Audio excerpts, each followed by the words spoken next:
Authorities are still clearing the scene of a horrific crash on the N3 South in Pietermaritzburg. At least 16 people have lost their lives in the multi-vehicle accident that took place in the early hours of Saturday morning. A dozen more have been injured. eNCA senior reporter Dasen Thathiah has been tracking that story and joins us now for an update. And Dasen, I can hear the work, the shoveling that is happening in the backdrop. It sounds like it's going to be a mammoth task that had elements of, that shock that came with the loss of 16 lives on the scene. Give us a picture of the work that is being done to clear the scene, but also the backup that has been caused by the crash on the traffic. Lots of work to be done here, Chulas, and I can tell you as I stand here that there's a smell of citrus and fire in the air, and it's actually making me sick because it reminds me of what transpired here. There was a quantum that was removed a short while ago.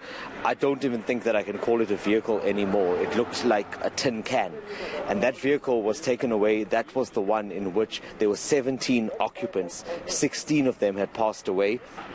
We know that that 7-year-old boy was, or rather the 7-year-old child, was rescued from the crash. That vehicle was standing right here. It was almost completely underneath the truck that you are seeing now.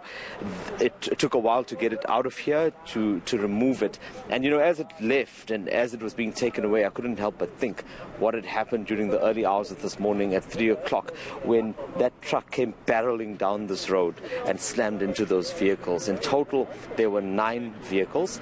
3 of those were trucks, and it was on this stretch of road that it had happened, and all of it starting with one vehicle that had first overturned. So what it means now for officials is to clear this roadway, to make sure that traffic starts to flow again, and that in itself is quite a task. I want to bring into the conversation here Mark Ramnarayan. He's with Mr. Towing. Mark, you were one of those that responded. You're also now involved in the recovery. Just take me through what happened in the early hours of this morning and how what the scene looked like back then. Firstly, there was an accident here with a truck where the truck overturned carrying the grapefruit, and it was off the road, so they didn't need to recover at the same time, so they were going to leave it there. But then the secondary accident happened because of the lane closure, where another truck pushed a quantum and into the back of another truck, and there were a few other vehicles involved with it. And unfortunately, it was a very sad sight because a lot of people entrapped, burning alive, which we couldn't help. We managed to help one child, which they got out of the quantum. The rest of them, unfortunately, passed away in front of us, which is very sad. I imagine that the circumstances then were quite severe, meaning that you were literally helpless. Everyone around here was just watching while these vehicles burned. How quickly did that take to happen? Because I understand one vehicle caught alight and then the others did. It escalated very fast because the fire was just gone out of control. We tried everything we could, tried to get the necessary people. My brother was here most of the time, frantic. We're trying to get everything, trying to help people, borrowed fire extinguishers from the other trucks and stuff, but unfortunately we couldn't do much. It was too squashed, too mangled for us to do much. Yeah. And it took quite a long time for everyone to work on the scene. Obviously the first responders trying to save lives and extricate people from those vehicles, but then also to clear the roadway. Yes, it was a big job. Everybody worked effortlessly to get everybody out of the vehicles and try and get the scene secure and stabilized and under control. Where are we now in terms of the removal of these big vehicles that we're seeing and the goods that are here?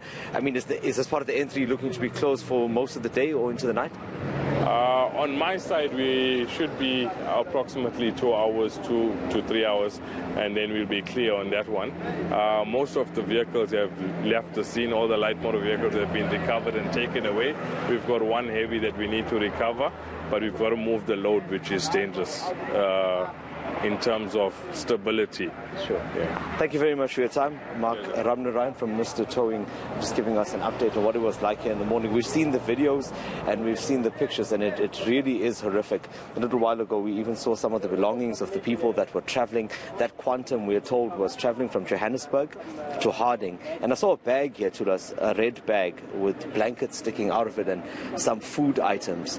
And it just made me think of how these people would have left in their taxi from Johannesburg and would have been heading to wherever they're going to, and just not knowing what was awaiting them on the roads. So it's truly a tragic situation, Dasen.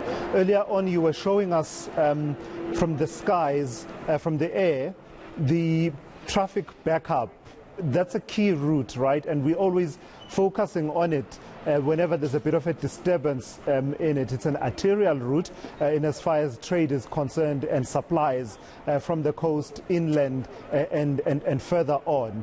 How's that looking? I see that the opposite direction seems to be moving, but what about the side where you are? Are the trucks and vehicles being diverted much earlier ahead of reaching the scene there? No, they have. So further up this road, beyond where you're seeing now, the traffic has completely stopped. In fact, we flew over there earlier, like you said, and that area was completely there's a complete backlog of traffic down there. We're just moving out of the way to make way for this recovery vehicle. And that's the situation further down as well. So there's still traffic that needs to pass through. They are passing through very slowly at this point. But there's also another worry. We know that police have deployed extra resources to this area because as a result of those trucks being static at this point and not moving anywhere, that creates a further threat of looting. So extra deployments have been sent here. We saw the SAPS Air Wing that was flying above, and other members are stationed at various points along the N3 to make sure that those trucks that are parked are not attacked or don't come under attack as a result of that. And I saw probably a good 10 or 15 kilometers of trucks earlier when we were flying over, and we even went over onto this side, and most of them are just stationary. They've parked off, and one hopes that this area is cleared before darkness sets in, because that's when it would become extremely difficult to manage that situation. Yeah, all right, Dasen, thank you for that. I will catch up with you a bit later on. That's eNCA senior reporter Dasen Thathiah.